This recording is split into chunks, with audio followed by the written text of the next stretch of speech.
Welcome sa Cloudy Movie Recap. Ang pelikulang ikukwento natin ngayon ay ang Buffalo Kid. Halina't simulan na natin. Pagkatapos ng mahabang paglalakbay sa dagat, dumating ang mga ulilang sina Mary at Tom sa malaking lungsod ng New York. Habang hinihintay nila ang kanilang tiyuhin at pinapanood ang pagtatayo ng Statue of Liberty, nakakita si Mary ng isang maliit na aso at ibinahagi ang kanyang pagkain dito, at pinangalanan niya itong Spark.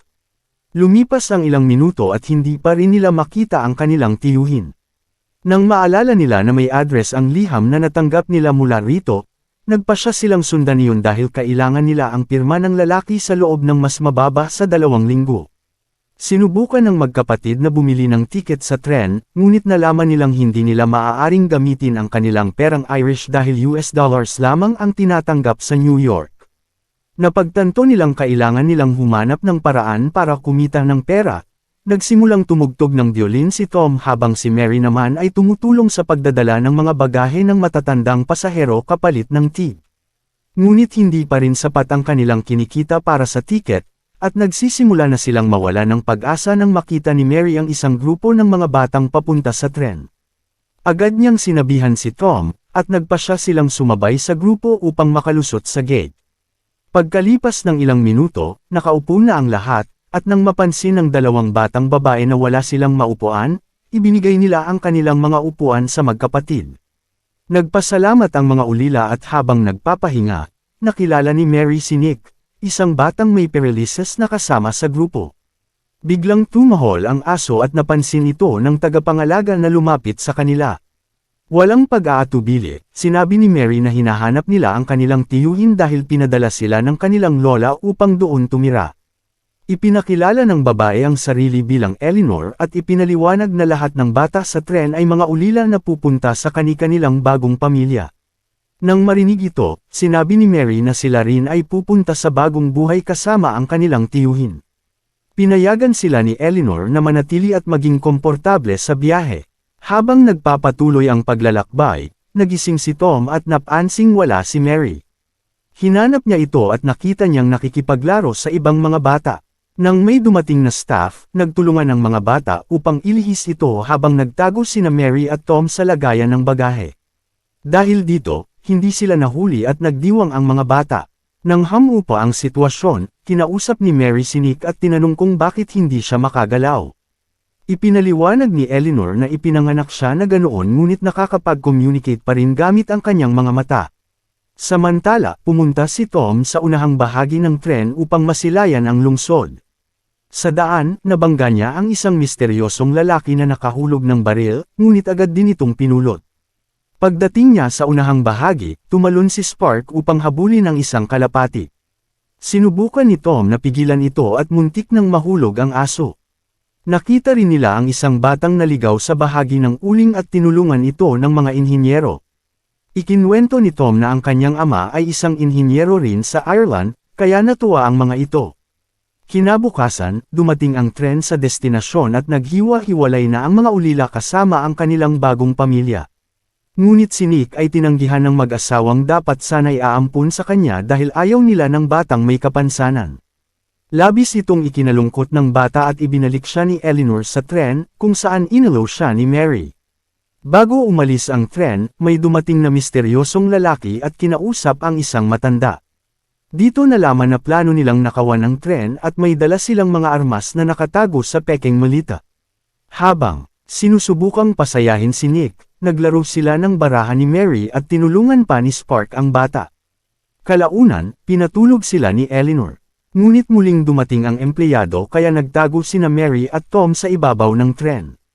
Nahulog si Spark mula sa pagkakahawak ni Mary at muntik na silang mapahamak, ngunit nailigtas sila ni Tom.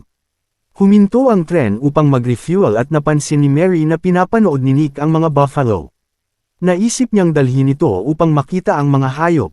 Kahit nag-alinlangan, pumayag si Tom. Lumapit ang buffalo at natuwa si Mary nang makita niyang bahagyang naigagalaw ni Nick ang kanyang mga daliri. Tinulungan niya itong maitaas ang braso at nahaplos ng bata ang ulo ng hayop. Ngunit biglang yumandar ang tren at naiwan sila. Nawalan sila ng pag-asa ngunit sinubukan ni Tom na manatiling kalmado at mag-isip ng paraan. Samantala, napansin ng isang bata sa tren ang pagkawala ni Mary ngunit hindi ito agad na aksyonan. Gumawa si Mary ng pansamantalang lilam habang inayos ni Tom ang isang plataporma upang makahabol sila sa tren. Sa kabilang banda, napansin ni Eleanor na nawawala ang tatlo at nalaman niyang naiwan sila. Habang nagpapatuloy ang kanilang paglalakbay, nakakita sila ng isang sirang bagon. Akala nila ay hinintay sila ng tren ngunit napagtanto nilang iniwan na ito. Nakakita si Tom ng mga gamit at isang palasyo, at inakala niyang isang tribo ang may kagagawa ng pag-atake kaya nagpatuloy sila sa paglalakad. Sa gabi, nagtayo sila ng apoy upang hindi lamigin. Biglang nakarinig si Mary ng ingay at nakita ang isang coyote. Tinawag niya si Tom na agad sumugod upang protektahan siya. Dumami pa ang mga coyote at sinubukang salakayin si Nick.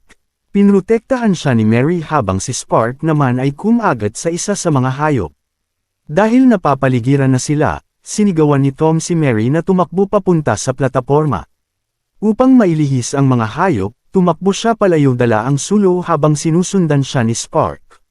Napalibutan siya ng mga coyote at nag-isip ng paraan habang si Mary ay nakarating sa plataporma kasama si Nick. Tinulungan ni Spark si Nick sa pamamagitan ng pagkagat sa paa ng isang hayop upang itaboy ito. Nang makita ni Mary ang kanyang kapatid na papalapit, pinabilis niya ang galaw ng plataporma. Ngunit kahit nagkita sila muli, biglang umatake ang isang coyote. Sa gitna ng kaguluhan, gamulong ang wheelchair ni Nick papunta sa mga lever at agad siyang hinawakan ni Tom upang iligtas. Pagkatapos nito, dahil sa kurbo ng riles, umangat ang plataporma at nagtulungan ang magkapatid upang hindi mahulog si Nick sa kalsada. Bago pa ito makasugod sa kanya, nataman ito ng mekanismo ng plataporma.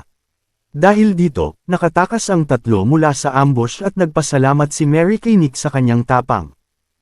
Nagpatuloy sila sa paglalakbay hanggang madaling araw at huminto upang kumuha ng tubig sa ilog. Ngunit napalibutan sila ng isang grupo ng mga katutubo mula sa tribong Cheyenne at dinala sa kanilang nayon. Nang mapansin ni Tom na paghihiwalayin sila, nangako siyang hahanapin ang kanyang kapatid. Dinala si Mary sa isang tolda kasama si Nick. Ilang sandali lang, dumating ang pinuno ng tribo at sinubukang makipag-usap. Ipinaliwanag ni Mary ang nangyari gamit ang ilang salita, at napag-alaman na naiintindihan pala ng pinuno ang kanilang wika. Kasabay nito, dumating si Tom na gumaling na sa kanyang sugat at sinabing mabuti ang pakikitungo sa kanya ng mga katutubo. Ipinaliwanag ng pinuno na hindi sila ang umatake sa tren kundi isang grupo ng mga tulisan. Nang marinig ito, iginiit ni Tom na kailangan nilang iligtas ang mga pasahero, ngunit pinayuhan sila ng matanda na magpahinga muna dahil hindi pa kaya ng kanyang paa.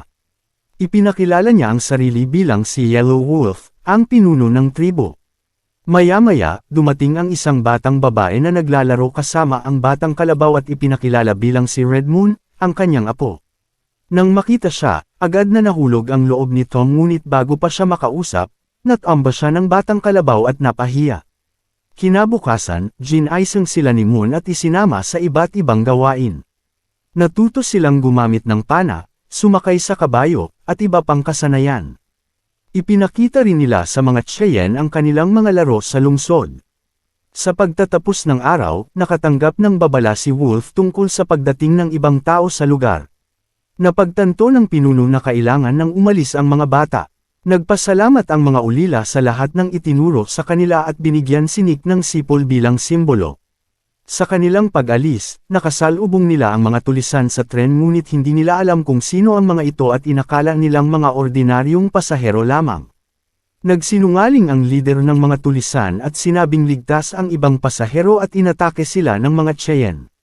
Ngunit hindi naniwala si Mary at ipinagtanggol ang mga katutubo.